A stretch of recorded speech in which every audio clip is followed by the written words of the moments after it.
Hey guys, I have got Wes here with me.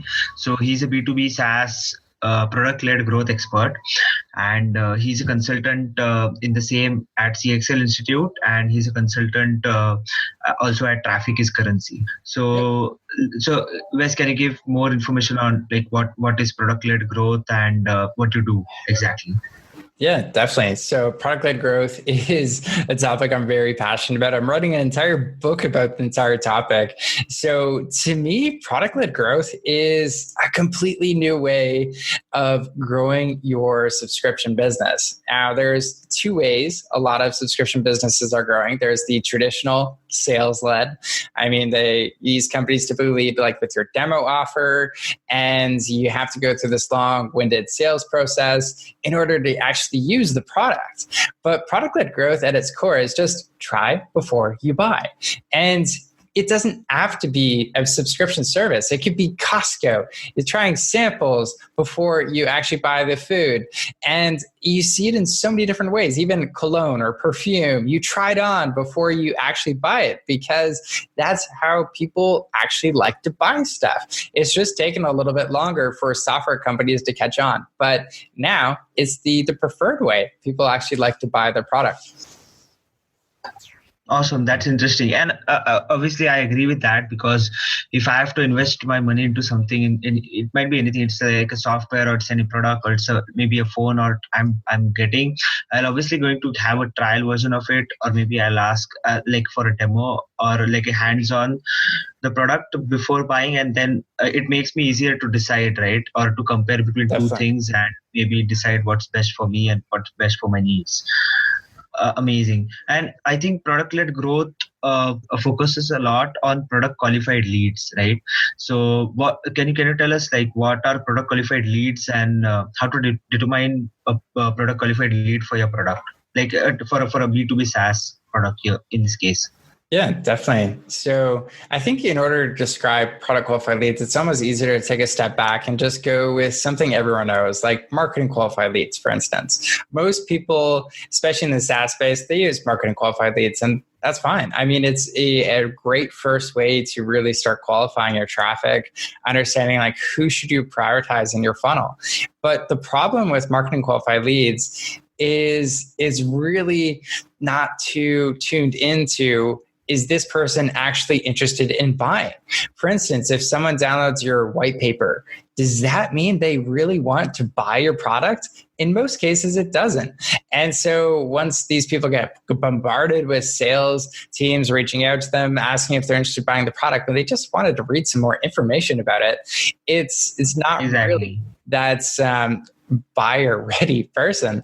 And so with product qualified leads, it really kind of flips that whole journey on its head. And it says, okay, from a marketing standpoint, we're not going to put as many of these barriers in the way of someone from actually signing up for the product and seeing the value on their own. And so typically most companies will create product qualified leads that as soon as someone experiences that value from the product, that is a product qualified lead. And so if it's a freemium model, this could be a much longer process, or even something like live chat software solutions. This could be having 100 but 100 conversations on your website with new buyers. That's something exciting. Once you get to that 100 conversations of people on your website, you really know that that person understands the value. And so when you come reaching out and saying like, hey, we'd love to help you get more value out of this product, that's a natural conversation to have. And that's something people are more than willing to have.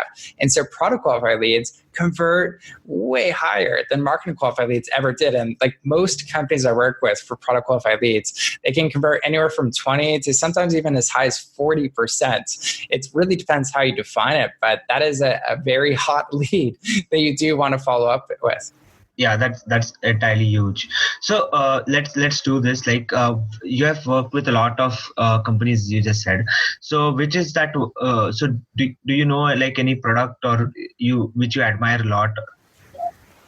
Yeah. So in terms of products I admire, I think I look at the product and I also look at the owner. So one of my clients that I'm working with right now, what I think is just incredible about product-led companies is the fact that it can be run by a small amount of people, churn out huge revenues. And yet this business owner, he runs a business that's just under $1 million, but he still has a full-time job.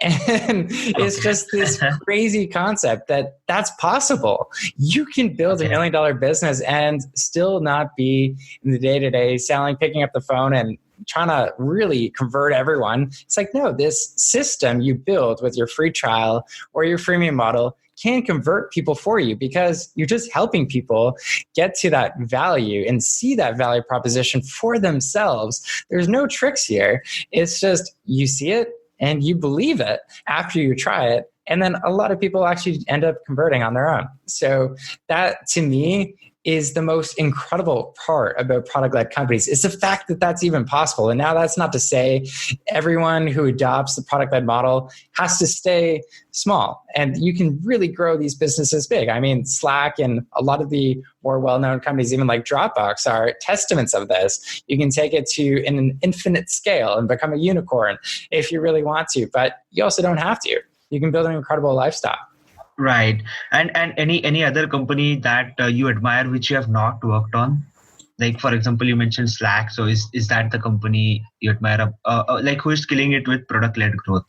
So yeah, so a company that I really think is nailing some parts of their product-led growth strategy is ProfitWell.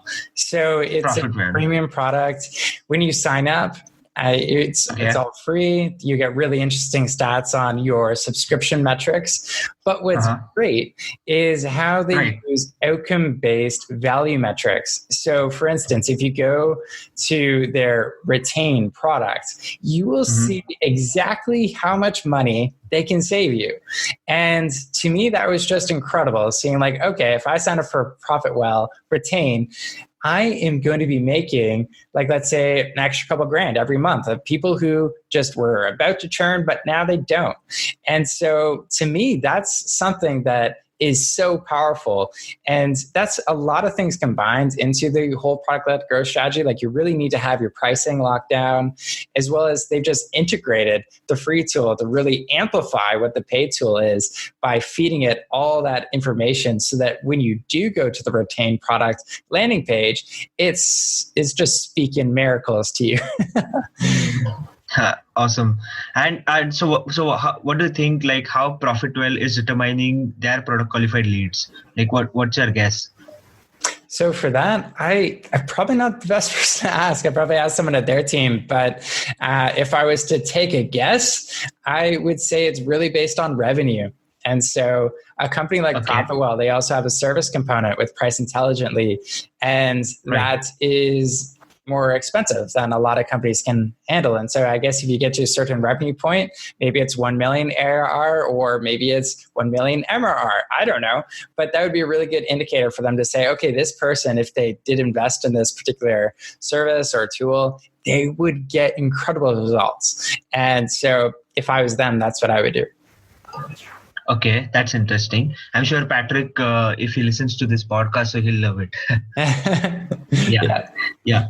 So, and how do you think, like a company like, let's say, ProfitWell, for example, is how did they determine that if their product is right for product-led growth? Like, are there any steps or are there any guidelines to follow, like in general, to determine if my product is building right for product-led growth? Yeah. And so whenever you're determining, like, is my product right for product-led growth? To me, it really depends on what is your market strategy. That's really the biggest factor. So let's say if you are trying to go up against HubSpot, and HubSpot's like the dominant CRM marketing automation tool. It's a lot of things. And so it's behemoth in its own regard. And so if you're trying to go up against HubSpot, you could say, let's do a real estate CRM because HubSpot doesn't cover this very well. And we want to dominate this one niche. And you can do that. You can totally create a differentiated product that solves that need for that specific niche much better. But the problem with differentiated growth is the fact that it often is a little more complicated to use that tool. Now, because you're solving that person's problem, whoever is a real estate agent loves you more than HubSpot because you solve that problem way better. You can charge more. And so that's great. But a lot of people who are building differentiated products, it's just really hard to use freemium. And a lot of times people think it's a good option, but it's not. And so if you lead with a freemium option, you have a very complicated tool with a very long time to value. Some of these tools could take months and months to actually see value.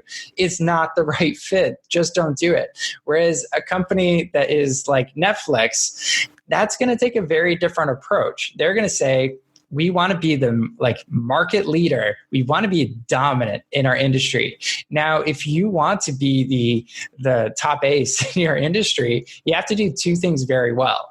You need to have the best product, and you also have to have pretty close to the lowest price. And so that's a really hard place to be, because in that place, consumers love you. Consumers just want to spend their money on you because you have the best solution and the best price. That's a very hard position to hold. And so if you want to go that route, you have to have one of the most efficient customer acquisition models out there. And so you'll typically find companies using that freemium model, free trial, but you will not usually see people who hold and maintain that position have a sales-led strategy, because that is very intense for you to, or capital intensive to you to hold that position, because it's just like every dollar you spend trying to sell your product, that's something consumers pay. And that definitely doesn't translate to product value. And then on the other one, the third option is just disruptive growth.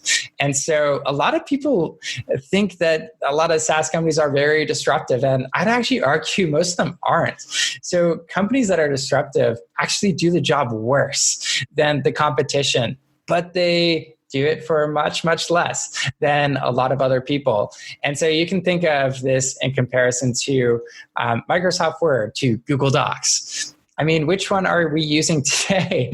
And most people are using Google Docs. And if we think of Photoshop, Adobe Photoshop, like billion-dollar company Adobe, and then there's Canva, very nimble. They focus on a couple things. They really make it super easy for you to do social media graphics and a bunch of other graphics. And it does a fraction, and I mean a fraction of what Adobe does, but it does it so much better in a much quicker way, in a much different way. And so if you're using a disruptive growth strategy, yeah, definitely think freemium, because you have a razor thin margin and you need to get a lot of people into your product in order for that model to work. And so, and typically if you're disruptive, yeah, it's the same thing, freemium or free trial, but you got to keep that customer acquisition cost down. So typically that's part of the framework I go through in just helping companies decide whether it's free trial or freemium or even sales-led approach. There's nothing wrong with that in some specific cases, like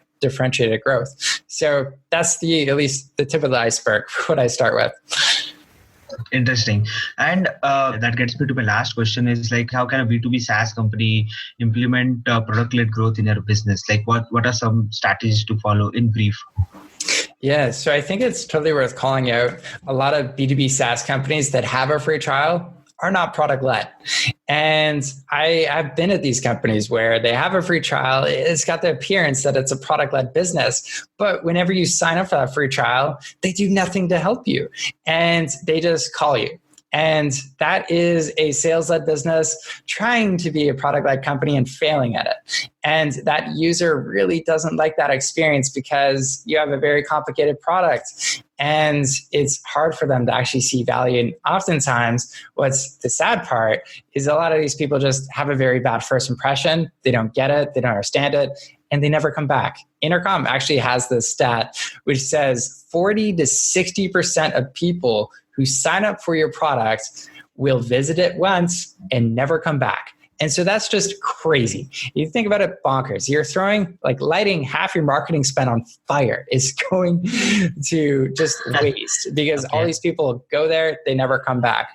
Okay, interesting. Like, can you give me like a link to that study where you read about that 40 to 60% like people who sign up never come back of Yeah. like buy intercom, and maybe I'll like put it in link in the description below, because I'm sure like people would be interested to read the whole story out. Yeah, absolutely. Awesome. So thank you, Wes, for showing up, and thanks for your time.